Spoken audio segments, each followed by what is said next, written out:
meus amigos, estamos de volta com o livro que se chama Teoria Quântica, de John Polkinghorne, e hoje a gente vai falar sobre a natureza da luz. Qual é a natureza da luz? E aí ele diz o seguinte: foi somente no século XIX que houve um progresso real no entendimento da natureza da luz. Bem no começo do século, em 1801, Thomas Young apresentou evidências bastante convincentes para o fato de que a luz tinha a característica de um movimento de onda, uma especulação que fora feita mais de um século antes por Christian Huygens, eu acho que é assim que se pronuncia, contemporâneo holandês de Newton. As principais observações feitas por Young concentraram-se nos efeitos do que hoje chamamos de fenômenos de interferência. Um exemplo básico é a existência de bandas alternadas de luz e escuridão, o que, por mais irônico que seja, foram exibidas pelo próprio Sir Isaac em um fenômeno chamado de anéis de Newton. Efeitos desse tipo são característicos de ondas e surgem da seguinte forma: o modo como dois trens de ondas se combinam depende de como suas oscilações se interrelacionam. Se estão no mesmo ritmo, em fase, como dizem os físicos, então a crista coincide de maneira construtiva com a crista, resultando em reforço mútuo máximo. Quando isso acontece, no caso da luz, obtém-se bandas de brilho.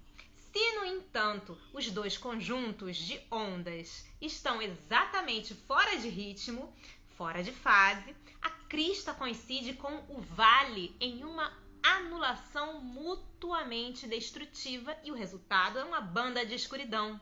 Assim, a aparência de padrões de interferência de luz e escuridão alternadas é uma assinatura inequívoca da presença de ondas. As observações de Young pareciam ter resolvido o problema. A luz é ondulatória. No decorrer do século XIX, a natureza do fenômeno ondulatório associado à luz parecia tornar-se clara.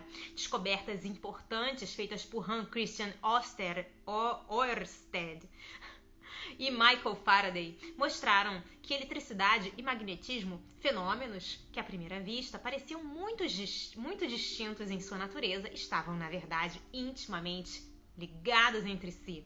O modo como podiam ser combinadas para dar uma teoria consistente de eletromagnetismo veio a ser determinado por James Clerk Maxwell, um homem de tamanha genialidade que pode ser incluído com justiça no mesmo patamar que Isaac Newton. As célebres equações de Maxwell, ainda a base fundamental da teoria eletromagnética, foram estabelecidas em 1873 em seu tratado sobre eletricidade e magnetismo, um dos maiores clássicos da literatura científica. Maxwell percebeu que essas equações possuíam soluções ondulatórias e que a velocidade dessas ondas era determinada em termos de constantes físicas conhecidas. Esta revelou ser a familiar velocidade da luz. Essa descoberta foi considerada o maior triunfo da física do século XIX. O fato de que a luz era composta de ondas eletromagnéticas parecia ter sido estabelecido da maneira mais sólida possível. Maxwell e seus contemporâneos viam essas ondas como oscilações em um meio elástico difuso, que veio ser chamado de éter. Em um artigo de enciclopédia, ele diria que o éter era a entidade mais confirmada de toda a teoria física.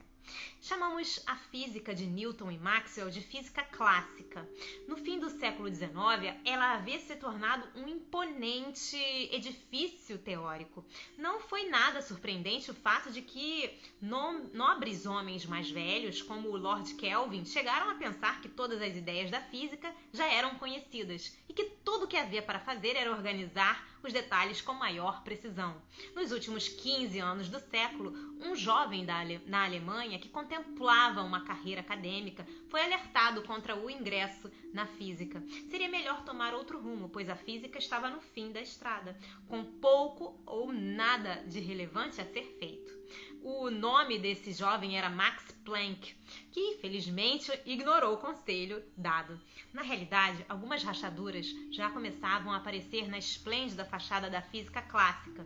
Na década de 1880, os norte-americanos Michelson e Morley conduziram alguns experimentos engenhosos com éter para demonstrar o movimento da Terra. A ideia era que, se nesse meio a luz fosse realmente ondas, então sua velocidade medida deveria depender de como o observador estava movendo-se em relação ao éter. Pense nas ondas do mar. Sua velocidade aparente, observada de um navio, altera-se conforme o navio se move a favor ou contra as ondas, parecendo menor no primeiro caso do que no segundo. O experimento foi projetado para comparar a velocidade da luz em dois sentidos mutuamente perpendiculares. Apenas se a Terra estivesse em repouso coincidente em relação ao éter, quando as mensurações foram feitas, é que as duas velocidades seriam as mesmas. E essa possibilidade poderia ser excluída repetindo-se o experimento alguns meses depois, quando a Terra estaria movendo-se em um sentido diferente em sua órbita. Na prática, Michelson e Morley não conseguiram detectar nenhuma diferença de velocidade. A solução desse problema exigiria a teoria da relatividade especial de Einstein, que prescindia completamente de éter. A grande descoberta não é objeto dessa história, embora seja importante observar que a relatividade, mesmo sendo altamente significativa e surpreendente, não abolia as qualidades de clareza e determinismo que a física clássica possuía. É por isso que no prefácio afirmei que a relatividade especial exigia muito menos em termos de um novo raciocínio radical do que a teoria quântica viria a demandar. Gente, ficamos por aqui por hoje. Espero que vocês estejam gostando dessa leitura tanto quanto eu. Um beijo grande a todos. Deus abençoe. Até a próxima. Tchau, tchau.